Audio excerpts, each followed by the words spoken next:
How's it going? It's Rob Schofield speaking. I'm shooting this video for the benefit of anybody who's running into or has run into the same issues I had when I first started with Empower Network. I had tremendous problem actually paying them to to be able to get onto the blogging platform and to pay my affiliate fee. Um, it was a nightmare. It really was. Um, and I must have phoned the customer support people, oh god, 20 times, maybe more. And if any of the customer support people are watching, I really appreciated your help. I know we had a few trials and tribulations, but we got there in the end. So thanks for putting up with me. Basically, they they have a fraud detection system that runs on the platform. When you attempt to when you get involved, you sign in and you say, yeah, I want to be able to use the blogging platform. To do that, you need to pay $25. And you know it's like any online payment. You put your details in, your card details and whatnot, and you attempt to make a payment. Now they have, like I said, they've got a fraud detection system that's running, and it does a number of checks, and you're either going to be successful or you're not.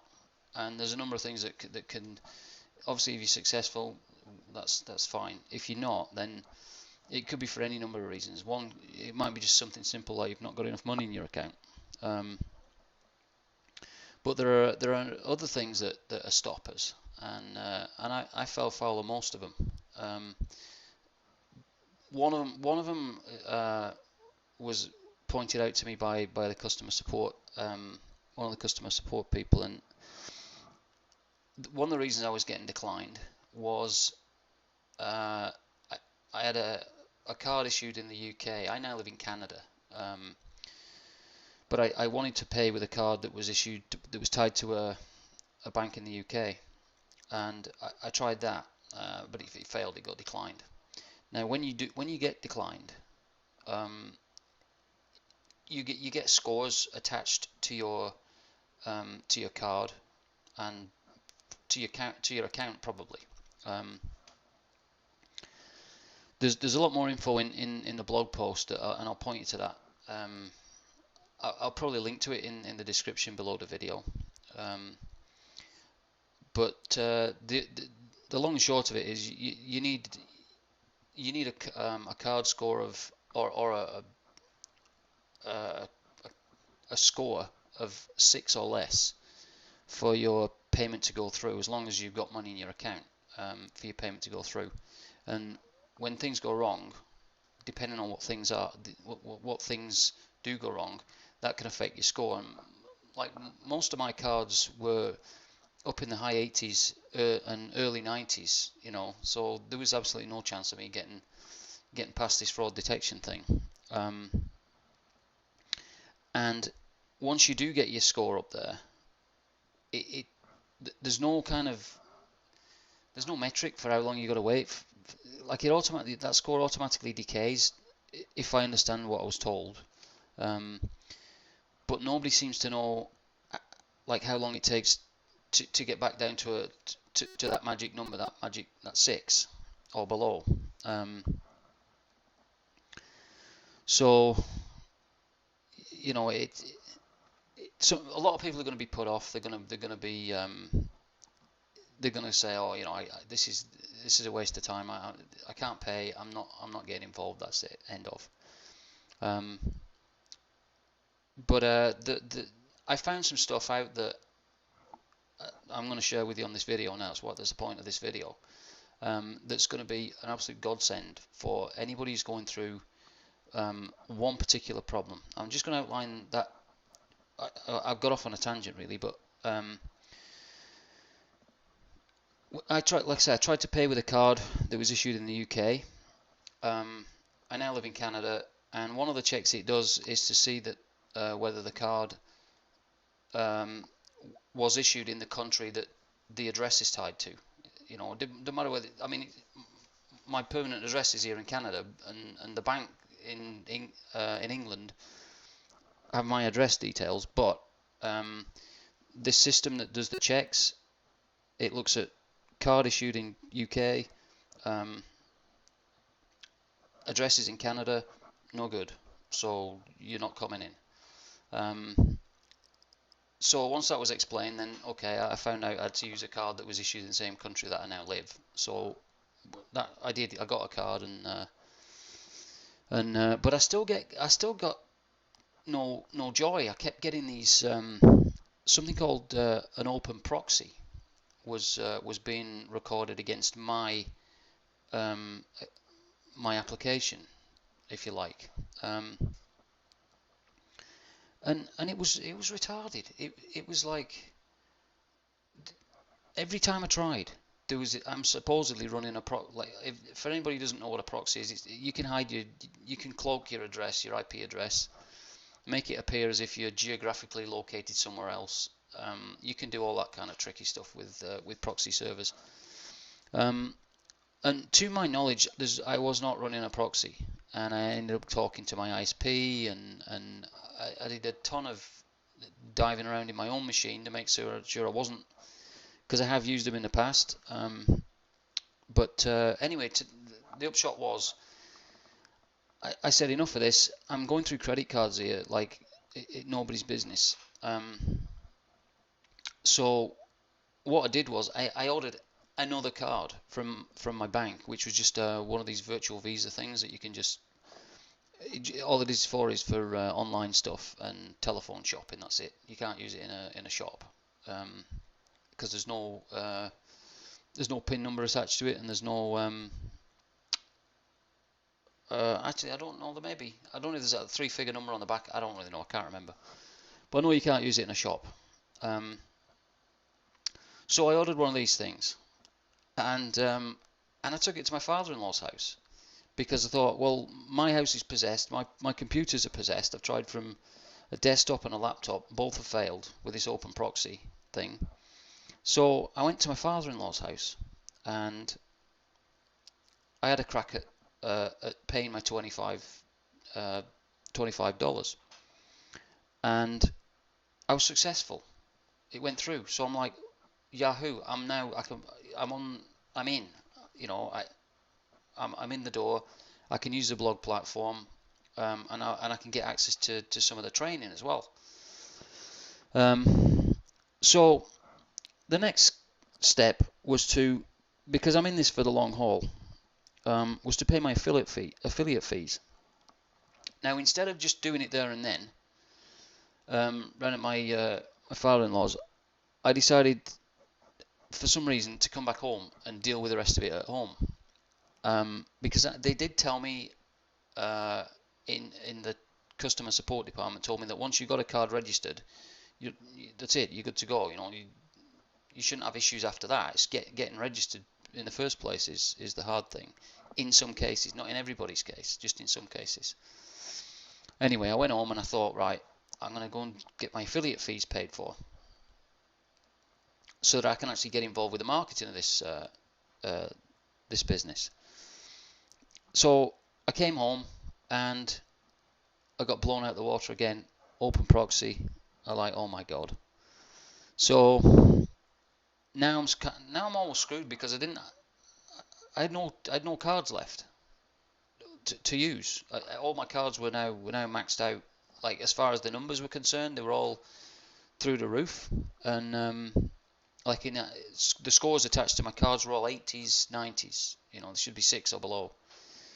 And I'm kind of at my wit's end. So I started escalating this problem, and I called the customer support many times, believe me. And I had conversations with just about everybody in the department, and everybody's got a little bit to offer. They've all got different levels of knowledge, and when you speak to everybody, you kind of get a bigger piece of you understand the whole puzzle a bit better. So I was trying to get names and number, because I'm just trying to figure out who makes this fraud detection system that they're running? Is it an in-house thing? Is it a third party that provides it? Is it the e-wallet company? Is it them that provides it? Who? And nobody either could tell me or would tell me. So I started working backwards, and I went to the e-wallet company, and they're based in London in the UK. So I went to them and I explained my problem, and they were kind of chasing. They knew I'd made one payment because I had, and I was like chasing back through to, or they were chasing back through to see what they could see, but they said that my other attempts that had failed had never even hit their servers. So so basically my bank wasn't involved. Well, it could have been involved, but certainly the Allied wallet side of things, they were not involved, because my payment had not hit their servers yet. Now I'm assuming that if it gets as far as them, then they go to my bank and ask them for money.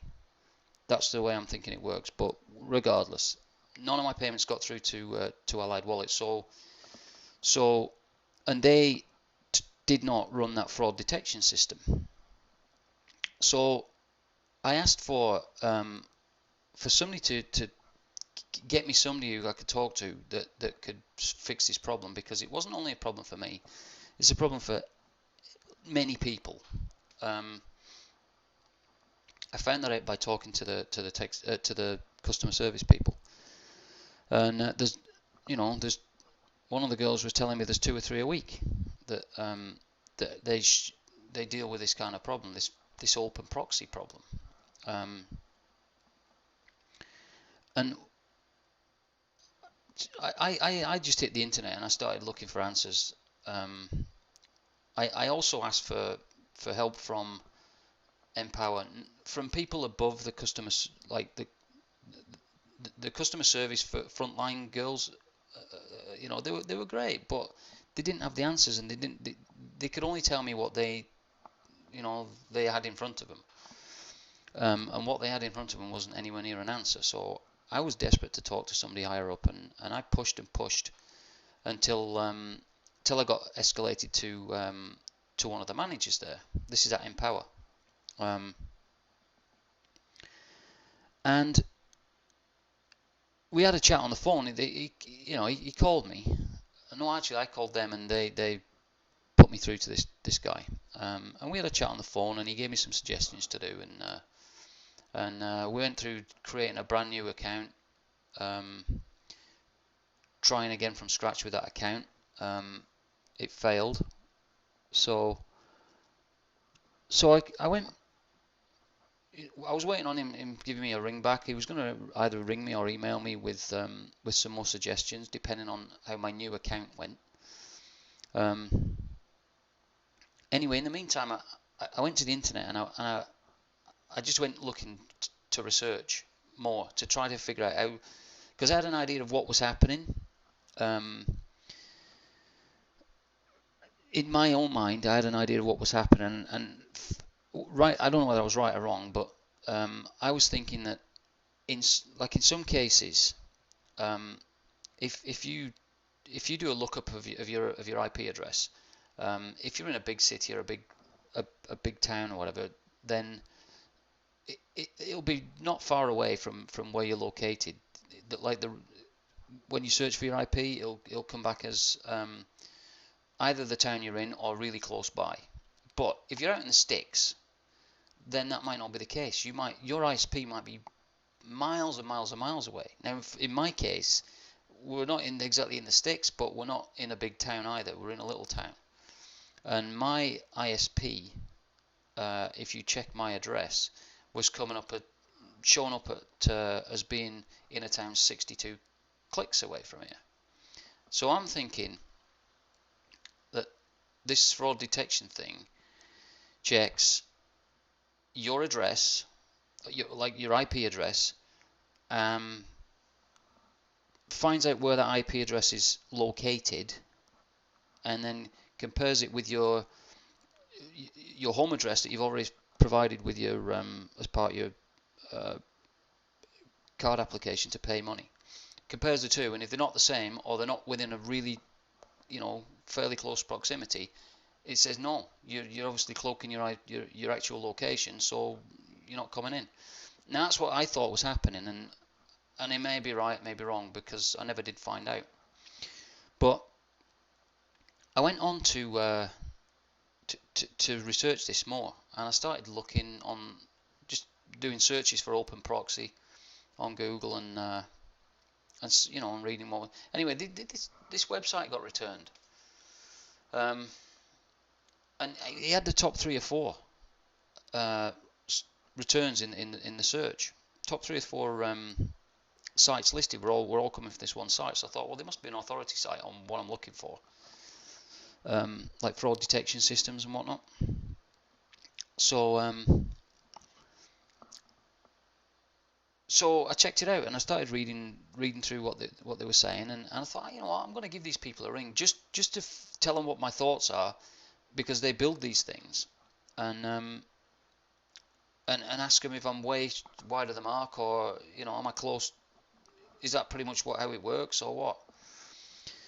So I was looking for a phone number, and I found a number. It's just a sales number. There's no number for tech support and none of that stuff. But they did have a chat facility, like an online chat thing. So I thought, oh well, let's give it a go. So I did. I got into this chat session with this techie at the other end, and I explained the situation, and I told him I was trying to pay this money to a company. I didn't mention names or anything like that. I just said I was trying to pay some money to a company online, and I kept getting stopped by this Open Proxy thing, and I kind of outlined what I thought was going on. And he said, well, give us your IP address. So I gave him my IP, and then he came back to me, and he said,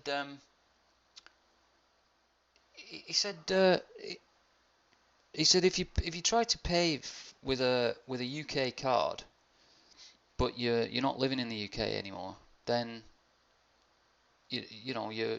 that's one of the reasons why you would get picked up on one of these systems. And I said, yeah, actually, yeah, that was pointed out to me. Somebody already pointed that out, so I know that that's one of the things I can't do, is pay with a card from another country. And then he said, he says, and using different email addresses and different cards, like one after the other. He said that's another flag. Now, two things jumped in my mind when he put that down. The first was, I never mentioned UK cards or where I lived. I mean, obviously you'd find out where I lived from the IP address I sent him, but I never mentioned trying to pay with a UK card, and I certainly never told him about trying to pay with different cards and having accounts with different email addresses. I mean, Empower told me to create another account with a new email address. That was one of the things I was told to do. I never told him this. So a light bulb went off in my head, and I thought, I've got the company that creates the system for Empower Network, because nobody else would know these things. He's got my IP. He's obviously looking at my past attempts to pay. And it was like gold, because these are the people I've been trying to get to since the start of this, since my problem started. So the guy said to me, he said, hang on, he said, I see the problem, and I'm sitting waiting, and then he comes back in the chat box. He says, okay, you're good to go now. And I said, well, first of all, I said, you're the people that run the fraud systems for everyone. Isn't that why you well, yeah, no, for to find the I've been trying for 2 weeks. So he said, "Oh well, you're good to go." And I said, "Well, stay with me while I try and make this payment." And I I went through and tried to pay my affiliate fee, and and it failed. And I thought, oh, no. But I looked again, and the transaction was declined for insufficient funds, and it never did that before. Before it was always there's a problem with your account. It doesn't tell you what the problem is. It just says declined. Um, I can't remember the exact wording, but it just says declined, and it doesn't tell you why. Anyway, this time I'm getting a reason. I'm getting declined because you're insufficient funds. I was like, oh well, what's going on here? Because there should be money in that account anyway. This the card that I was trying to pay with. Um, my bank account's got a savings account and a checking account, and I was trying to pay with a card that was tied to my checking account when there was no money in it. The money was in my savings account, so I had to transfer money across, which I did there and then, and boom, it went through. So that was it. So, but the point of this is, this I asked the guy at the other end. I said, "Look, what did you do to fix it?" And he said, "I'd rather not say." And I said, "All right, fair enough. I'll respect that." I said, "But it sounds to me like it's an easy fix, and it's an obvious fix, because I'm not running a proxy server, and you can see, and I'm at home on the machines that have been stopped from making payments for the last 2 weeks."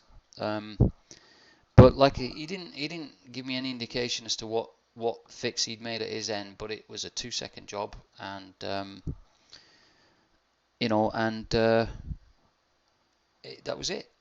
I was in Biscuit City, so the problem's cleared. I'm good to go, and I'm happy about that. I really am, because it was beginning to be very, very frustrating. But I'm glad I got over that hump, because it was it was driving me nuts.